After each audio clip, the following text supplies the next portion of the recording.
Isabelle Ernest, bonjour, on est dimanche, on n'est pas à la messe, on est à l'école des beaux-arts et tu es une étudiante de troisième année qui pourrait avoir un vrai métier parce que moi je t'ai connue cuisinière qui faisait des choses épatantes aux indigènes. Donc tu as fait un choix de vie en venant dans cette école. La question, Isabelle, pourquoi? Bonjour Nico.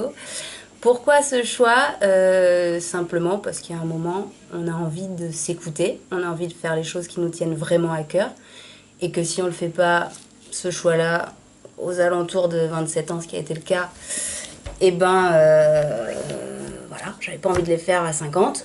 Donc tu as deux enfants, donc tu es Non, une femme structure, un seul. un seul. Ah moi j'étais persuadé que tu en avais deux. Mais c'est, ouais. Ouais, enfin c'est Il compte chiant double, déjà. il compte double. Ouais, il crie pour deux. Donc voilà, donc t'es pas une fille paumée à la charge de qui que ce soit. Tu es autonome. Je suis autonome, ouais. Je m'occupe de mon fils, je suis mes études, je gère un budget, je fais en sorte de tenir le cap et ça se passe bien parce que je fais des choses qui me portent et Alors que quand on s'écoute, ça porte. qu'est-ce que c'est que cette école d'art? Parce qu'on nous dit finalement elle est pas efficace. Qu'est-ce qu'ils y font? C'est pas très bien. Alors qu'est-ce que tu fais, Isabelle? Qu'est-ce que je fais dans Quand cette tu ne fais pas école? des tomates mozza? Eh ben écoute, je continue de faire des tomates mozza et aussi j'apprends, euh, je reçois des transmissions hyper riche de personnes très humaines qui abordent l'art avec une vision très engagée, avec des dimensions très sociales. Il y a toujours un angle de... Comment dire? On traite d'abord le fond avant de traiter la forme. Mhm. Sans doute aussi parce que l'école en elle-même est très limitée en termes d'ateliers et de possibilités On remercie la travailler mairie, hein. de travailler dans des ateliers dans lesquels on aurait du matériel. Ouais. Donc en fait, dans cette école, on apprend à faire fructifier sa pensée. On reçoit des conférenciers, on a des cours voilà, avec des spécialistes politiques, avec des sociologues, on a des... Donc Nicolas Lebourg, Dominique Sistac, pour pas les Exactement. nommer. Voilà, on a des professeurs qui enseignent dans cette école, mais qui sont aussi basés à la fois à Genève pour certains. Donc Jörg Jörg Bader, Bader, voilà. directeur du Centre de la photographie de Genève. On a également Les Catalans, voilà. Josep Maria Martin, qui est un artiste reconnu à l'international et qui est basé à Barcelone. Voilà. Donc, voilà, pour ne citer que. Après, Donc on a- il y a de la diversité, comme on dit. Il y a c'est assez. Alors le problème, c'est entre guillemets l'art contemporain, parce que les gens avant, déjà du temps de l'impressionnisme, les gens y tiquaient, le bourgeois tiquait, mais alors maintenant, l'art contemporain, le rapport au beau, c'est pas le problème, le rapport à la forme, c'est pas le problème. Alors essaye de nous dire qu'est-ce que c'est que l'art contemporain un peu, à part pour défiscaliser, auquel cas c'est super. Alors, bon, déjà, le terme art contemporain, je pense que ça commence à faire quelques décennies Ouais, mais qu'il enfin est... c'est l'art de maintenant de toute manière, hein. Ouais, mais bon, il faut pas faire l'amalgame entre ce qui était fait il y a 30 ans et ce qui se fait aujourd'hui. Il y a Ouais, certaines personnes aujourd'hui qui font la même chose que ce qui était déjà fait il y a 30 ans. ouais. Maintenant, chacun développe sa propre définition de l'art contemporain. Pour certains, ça va être créer des pièces qui vont être ensuite amenées dans des foires et qui vont pouvoir être vendues. Mhm. Ici, ce qu'on reçoit comme enseignement dans une école d'art qui se veut dispenser des cours d'art contemporain, Mhm.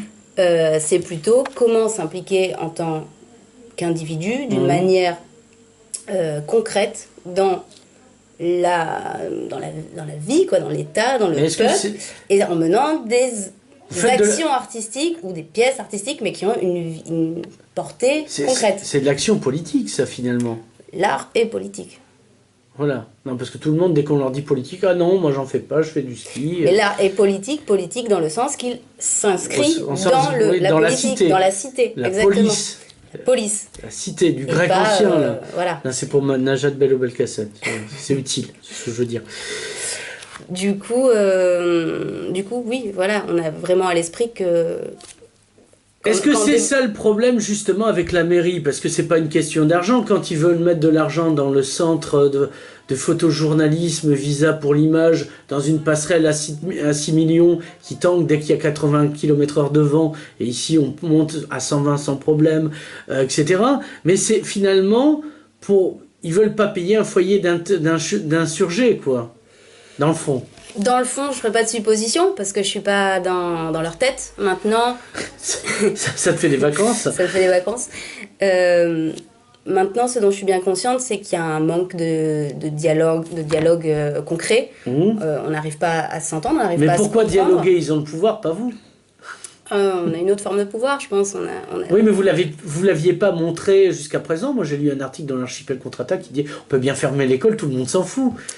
Oui, après, c'est récent, cette activité. On s'est rencontrés plusieurs fois, où tu m'as demandé plusieurs fois, alors, qu'est-ce que vous faites? Vous faites rien. Et moi, tu te rappelles, j'espère, à chaque fois, je te disais, t'inquiète, Nico, t'inquiète, il y a des choses qui se passent. Après, je pense que c'est aussi difficile quand on est nombreux de réussir à générer suffisamment de volonté collective, de pouvoir mener une action qui est de la force. Voilà. Là, il y a quelques mois qui se sont enchaînés depuis le début des hostilités. Et il y a eu des actions. Ça a commencé en septembre, en fait, à la fin août. Parce que voilà, moi j'ai Jaminet qui m'a contacté fin août pour me dire c'est chaud patate pour les Beaux-Arts.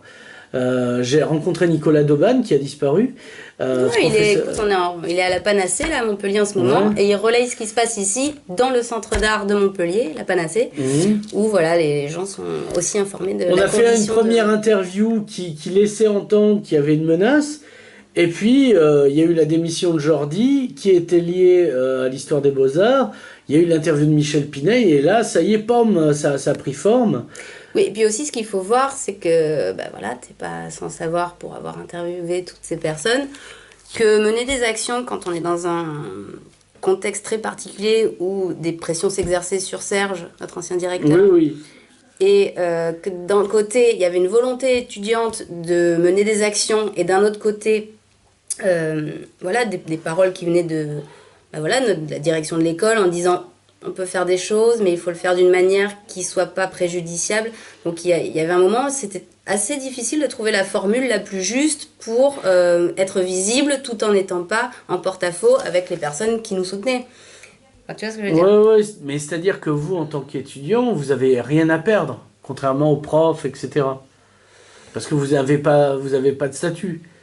Ouais, mais la meilleure défense, c'était l'attaque. Bon, moi, je m'appelle l'Archipel Contre-Attaque, alors j'ai du mal à croire que on n'attaque pas et qu'on morde, alors évidemment. Ouais, mais après, je pense que si on mène pas les actions ensemble et qu'on se sépare, qu'il y a une scission entre les étudiants et leurs professeurs et la direction de leur école, les actions, elles peuvent pas aller bien loin. À un moment donné, il faut que tout le monde ait une volonté les étudiants ensemble. Sont et là, libres. C'est ce qui se passe aujourd'hui. Oui. Non, mais là, ils n'ont plus rien à d'ailleurs, perdre. Serge nous soutient dans ce truc parce qu'il pouvait difficilement peut-être le faire quand il était à la direction, parce que sa position était certainement très inconfortable. Aujourd'hui, on se rend compte qu'il y a beaucoup de gens avec nous et que la majorité des professeurs se sentent solidaires, sont avec nous en fait. C'est pas une action uniquement étudiante, cette occupation des lieux. Oui, puisque d'ailleurs, Michel Pinet a transmis via Isabelle Dulac, l'administratif, ce mot. Tout professeur qui vous soutient est considéré comme occupant. Alors, au même titre que les étudiants. Voilà, est-ce qu'ils sont allemands? Oui, les occupants sont en général allemands en France, donc on ne sait pas. On ne sait pas. Le mot occupant laisse planer un doute sur vous occupez, c'est bien le dimanche, parce que le dimanche on s'ennuie, c'est bien de s'occuper. Ouais, on s'occupe, on fait avancer le truc, je crois. Alors, il y a deux choses dont on va parler. C'est un fort soutien des habitants de la ville et notamment des commerçants qui vous apportent de la nourriture, de la bière. Enfin, raconte-nous ça. Écoute, t'as posté ça. C'est assez amusant parce que du coup, depuis le début de l'occupation qui a démarré jeudi, on relaye un maximum sur les réseaux sociaux, les Facebook, les Tumblr, etc. Et puis on essaye aussi d'être visible dans le quartier en faisant des affichages, en dressant une banderole qui s'est envolée parce qu'il y a eu beaucoup de gens ces jours-ci.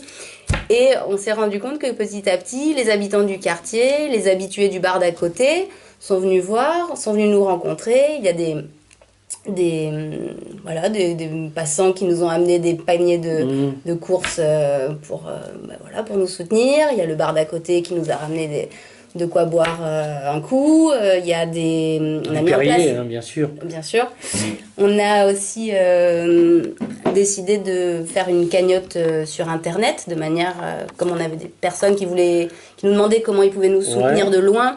Donc il y a un truc style qui s'appelle Litchi, qui est comme Kiss Kiss Bang Bang, non? Alors c'est différent dans la mesure où là c'est une cagnotte, donc vous avez c'est une cagnotte, voilà. En fait, l'argent qu'on voudrait, pour lequel on a lancé cette cagnotte, c'est déjà pour les petits besoins du quotidien, quand tu mènes une occupation, tu as besoin de manger, tu as besoin de 2-3 trucs de base. Et en tant qu'étudiant, on n'a pas des moyens très importants, donc ça aide à ça. Et ensuite et surtout, ce qu'on aimerait, c'est... on est déjà en relation avec quelques artistes qui ont une aura, une notoriété, ou je sais pas quoi, qu'on aimerait inviter et qui se sont pour certains proposés de venir. Simplement, on se dit que... Il faut leur donner le lit et le couvert, quoi. Voilà, mais je pense que ce qui est pas mal, c'est d'inviter les gens dans les locaux, mais en tout cas pouvoir défrayer un maximum, permettre à même pas forcément des artistes très connus, mais des personnes... Et puis vous pouvez montrer au passage que vous pouvez faire... vous pouvez, si la mairie a la gentillesse de vous prêter les bâtiments, vous pouvez très bien devenir autonome. Mais je pense que cette école nous apprend à être autonome dès le départ.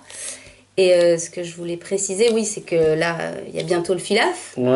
Et qu'il y aura, de par le FILAF, des artistes reconnus qui seront présents.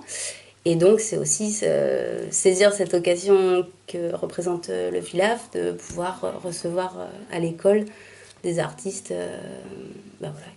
Est-ce qu'ils oseront, parce qu'ils sont invités par la mairie en sous-main, puisque c'est la mairie qui investit, c'est Monsieur Pineil, donc l'adjoint à la culture, qui est très fier des artistes qui viennent au FILAF. Pour lui, des artistes bien, c'est des artistes sur lesquels on peut défiscaliser, c'est un banquier à la base. Quelles preuves vous pouvez apporter qu'on peut défiscaliser sur vous? Écoute, j'ai envie de donner des preuves à personne de quoi que ce soit, parce que j'ai rien de tangible. Maintenant, ce que je peux simplement dire, c'est que je crois que tout artiste qui aujourd'hui génère de l'argent, génère du capital, a bien souvent commencé dans une école d'art, et que si un artiste d'aujourd'hui qui gagne sa vie grâce à l'art qu'il mène ne soutient pas une école d'art, il y a des questions à se poser. Et il s'est embourgeoisé, camarade. Ouais. Isabelle Ernest, merci. Mais je t'en prie, Nico.